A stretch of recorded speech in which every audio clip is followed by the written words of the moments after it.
اعوذ باللہ من الشیطان الرجیم، بسم اللہ الرحمن الرحیم۔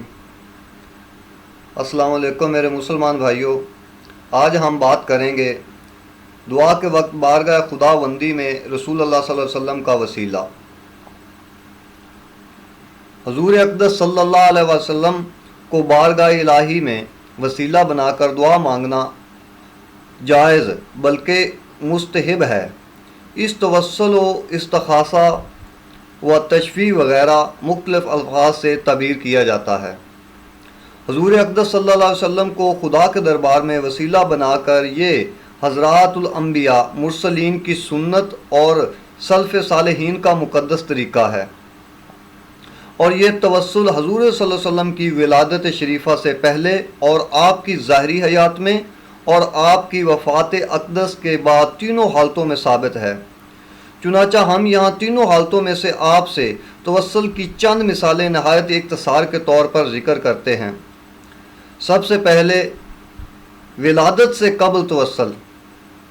روایت ہے کہ حضرت آدم علیہ السلام نے دنیا میں آ کر اللہ تعالیٰ سے یوں دعا مانگی، اعوذ باللہ من الشیطان الرجیم، بسم اللہ الرحمن الرحیم، یا ربی اسألک بحق محمد ان تغفر لی۔ ترجمہ: اے میرے پروردگار، میں تجھ سے محمد صلی اللہ علیہ وسلم کے وسیلہ سے سوال کرتا ہوں، تو مجھے معاف فرما دے۔ تو اللہ تعالیٰ نے ارشاد فرمایا کہ اے آدم، تم نے حضرت محمد صلی اللہ علیہ وسلم کو کس طرح پہچانا حالانکہ میں نے ابھی تک اس کو پیدا ہی نہیں فرمایا؟ تو حضرت آدم علیہ السلام نے عرض کی کہ اے میرے پروردگار، جب تو نے مجھے پیدا فرما کر میرے بدن میں روح پھونکی تو میں نے سر اٹھا کے دیکھا کہ عرش مجید کے پایوں پر لا الہ الا اللہ محمد رسول اللہ لکھا ہوا ہے۔ اس سے میں نے سمجھ لیا کہ تو نے جس کو اپنے نام کے ساتھ ملا کر عرش پہ تحریر کرایا ہے وہ یقیناً تیرا سب سے بڑا محبوب ہوگا۔ اللہ تعالیٰ نے فرمایا کہ اے آدم علیہ السلام، بے شک تم نے سچ کہا اور میرے نزدیک تمام مخلوقات سے زیادہ سب سے محبوب ہیں، چونکہ تم نے ان کو میرے دربار میں وسیلہ بنایا، اس لیے میں نے تم کو معاف کر دیا۔ اور سن لو کہ اگر محمد صلی اللہ علیہ وسلم نہ ہوتے تو میں تم کو بھی پیدا نہ کرتا۔ اور اس حدیث کو امام بہقی نے روایت سے فرمایا ہے، روح البیان سورۃ احزاب صفحہ 230 میں۔ اب ظاہری حیات اقدس میں توسل۔ حضرت صحابہ کرام کے آپ کی مقدس مجالس میں حاضر ہو کر جس طرح اپنی دین اور دنیاوی تمام حاجتیں طلب فرماتے تھے، اس طرح اپنی دعاؤں میں آپ کو وسیلہ بھی بنایا کرتے تھے، بلکہ خود حضور صلی اللہ علیہ وسلم نے بعض صحابہ کو یہ تعلیم دی کہ وہ اپنی دعاؤں میں رسول اللہ صلی اللہ علیہ وسلم کی مقدس ذات کو خداوند تعالیٰ کے دربار میں وسیلہ بنائیں۔ چنانچہ معجزات کے ذکر میں آپ ایک نابینا کے بارے میں یہ حدیث پڑھ چکے ہیں کہ ایک نابینا بارگاہ اقدس میں حاضر ہوا اور عرض کیا کہ آپ اللہ تعالیٰ سے دعا کریں کہ وہ مجھے عافیت بخشے۔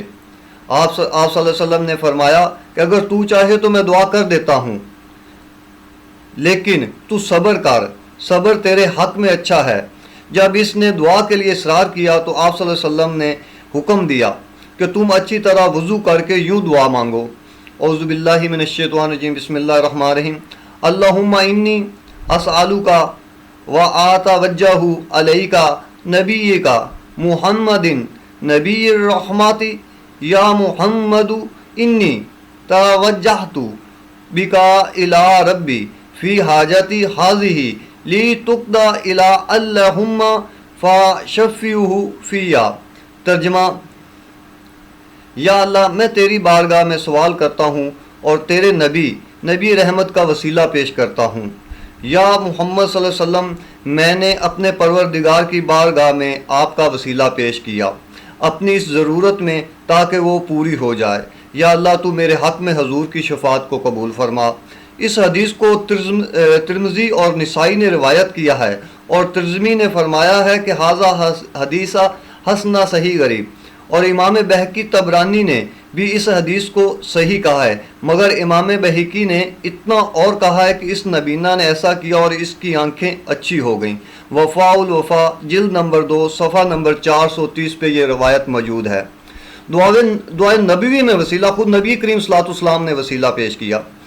حضرت علی رضی اللہ تعالیٰ کی والدہ ماجدہ حضرت فاطمہ بنت اسد رضی اللہ کا جب انتقال ہوا اور ان کی قبر تیار ہو گئی تو خود حضور اکرم صلی اللہ علیہ وسلم نے اپنے دست مبارک سے اس قبر کی لحد کھودی، پھر اس میں لیٹ کر آپ نے یوں دعا فرمائی کہ یا اللہ میری چچی میری ماں فاطمہ بنت اسد کو بخش دے اور اس پر اس کی قبر کو کشادہ فرما دے، وسیلہ اپنے نبی کے اور ان نبیوں کے وسیلے سے جو مجھ سے پہلے ہوئے ہیں، کیونکہ تو ارحم الراحمین ہے۔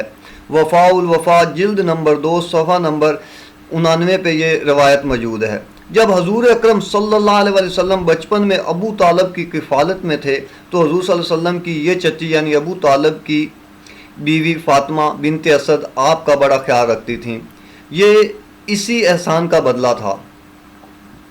آپ نے ان کو اپنی چادر مبارک کا کفن پہنایا اور خود اپنے دست رحمت سے ان کی قبر کی لحد کھودی اور ان کی قبر میں کچھ دیر کے لیے لیٹ کر دعا فرمائی۔ اللہ اکبر، واللہ اس قبر میں قیامت تک رحمت کے پھولوں کی بارش ہوتی رہے گی، جس قبر والے پر رحمت للعالمین کی رحمت کا اتنا بڑا کرم ہو۔ اللہم صلی اللہ وسلم و بارک علی نبی و نبی رحمہ و علی صحابی و دائم ابدا۔ دوستو، بات کرنے کا مقصد یہ ہے کہ نبی کریم صلی اللہ علیہ وسلم کی ذات کا وسیلہ دے کر اگر ہم کوئی بھی دعا کرتے ہیں تو وہ انشاءاللہ تعالی اللہ تعالیٰ قبول فرمائے گا، اور اس میں کوئی شک نہیں ہے کہ نبی کریم صلی اللہ علیہ وسلم کی وسیلہ لازمی ہونا چاہیے، یہ بالکل حق اور جائز ہے۔ یہ باب 1 ہے، کچھ مثالیں چند اور بھی ہیں جو انشاءاللہ تعالی اگلے باب میں ہم